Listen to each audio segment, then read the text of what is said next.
guys, welcome back to the channel. So in previous lecture we have discussed about the determining the host configuration mode for each machine on your network, or setting up the we have dropped our discussion on the sample networks that we have discussed earlier.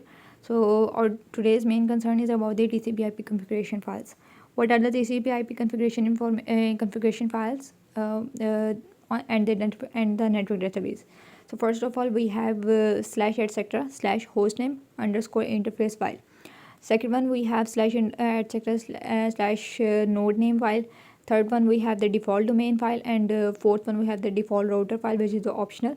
Next, we have the host databases that store the databases, and the net mask that store the subnet mask of all the network in the database. First of all, let's gonna discuss about the interface files. So this file defines the network interface on the local host, as its name shows. So at least one host name dot interface should exist on your local machine. So the Solaris, which is our software installation program that creates the file in for you. So in the file name underscore dot interface is replaced by the device name of the primary network interface. For the multiple network interface, you must create the additional hostname.interface file for the additional network interfaces. Next, we have node name files. The node name files should contain only one entry, which is the host name of the local machines. Like one machine on machine Timbuktu, the file etc. node name would contain the entry Timbuktu.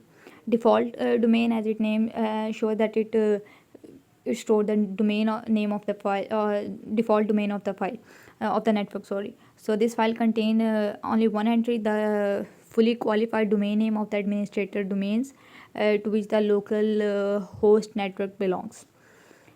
Next, we have the default router files. In default router files, they are directly connected to the networks, so the entry should be named for the network interface that functions as a router between networks. Next, we have host databases. So the host database contain the IP addresses and the host name of the machines on your network. So if you use the NIC or NIC plus or the DNS name servers, or the host database is maintained in the database designated for the host information.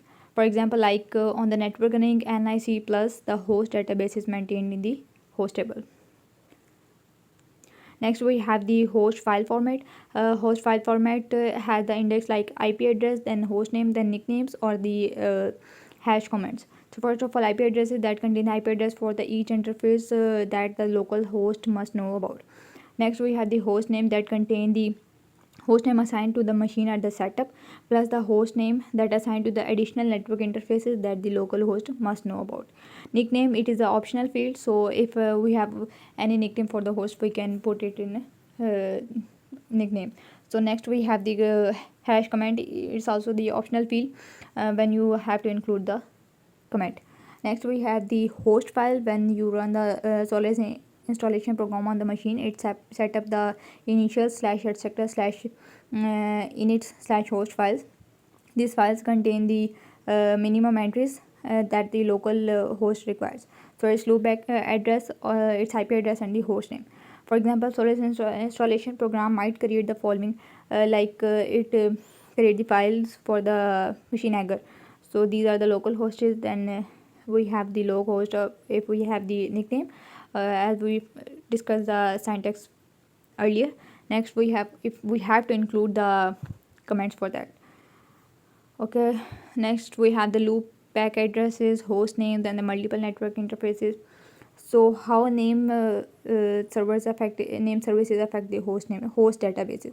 So the NIC plus, and the DNS name services maintain the host name and address on one or more servers.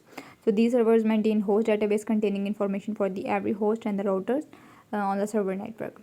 So when local files provide the services, if it contain the loopbacks, IP addresses, and the host names of the local machines or the primary network interfaces. Next, IP addresses and the host name of the additional network interfaces attached to the machines, if applicable, or the IP addresses and the host names of all the hosts on the network.